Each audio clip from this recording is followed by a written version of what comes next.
She's amazing. She's definitely a wild child for sure. She's always laughing at something. We call her Goobies because she's so goofy, and she just has this goofy look on her when she gets really happy and smiles. So she's a light, honestly. She's funny.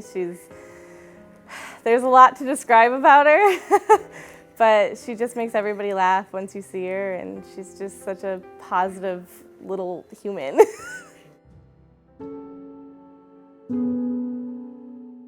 So it started around 6 months old. The first thing we saw was these weird eye movements. Her pupils got like really dilated, kind of watery, just kind of zoned out a little bit. I took a video of it and I sent it to family members. They didn't really know what it was, but maybe it's nothing. So that's really the start of when I noticed something's not right with Julie. And then a few days went on and we started seeing, like she would be in her bouncer in the living room and all of a sudden her head would just kind of slowly fall and just she would drop it a little bit. And then, a few minutes passed by and she would do it again. And then she started a lot of fits of like pain. She would throw herself back, arch her back really bad, screaming her head off. And there was nothing we could do to help her. It's very hard to live not having answers. We've seen countless of neurologists, countless of epileptologists, specialists, any neurology type doctor we've seen, and we've always been told, I don't know. We would be admitted, we would go home with, I don't know. And that was super frustrating. I contacted my neurologist and I was like, I would like another updated MRI and kind of go from there. And he agreed. And so September, we got the updated MRI and it showed the pineal cyst, and I didn't know what it was. So we started doing a lot of research as parents do, just looking into it. And then we found groups on Facebook, for example, of people who have this and that are dealing with it. And that's when we found Dr. Infinger. That's when her name popped up. The pineal gland is an organ in the back middle part of the brain.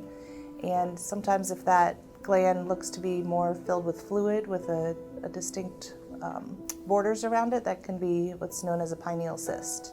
They're very common. About between 1% to 4% of people getting MRIs will find a pineal cyst on an MRI.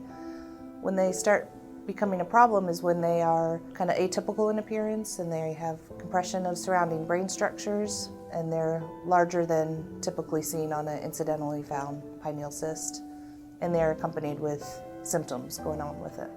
It's challenging in kids. They can't, at that age, she can't talk, she can't express exactly what she's feeling, so you have to go by what the parents tell you, what you see on your exam, and just how they described her. And then looking at the MRI appearance, there was some evidence that other compression was happening on the structures surrounding the cyst. Based on her symptoms and the imaging, I thought it was worth the risk of surgery to offer the chance that it could help improve the symptoms for Giuliana. I can't put into words like how good it feels to finally have answers. As a parent, you never think that your 20-month-old is going to be having a major brain surgery. So once she went to sleep, I walked back to the room, and when I got back into the, waiting room, that's when I kind of broke down and just lost it. Then we waited. We didn't know if it was going to be 4 hours, 2 hours, 6 hours, but luckily it was about 4 hours. And then once, Dr. Infinger came out, she sat down with us and she said, hey, everything's great.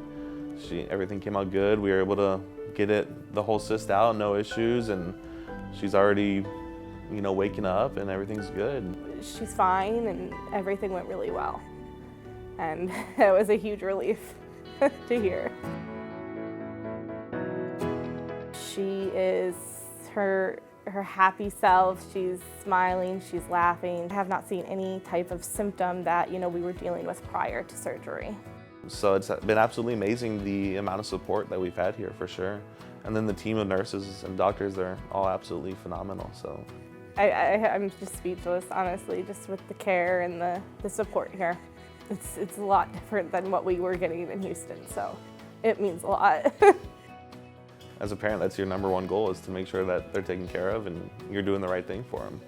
And so after so many no's and doors closed on us, finally getting the right answers and the right hope for it, it's absolutely amazing. It's a feeling of accomplishment of, we did it.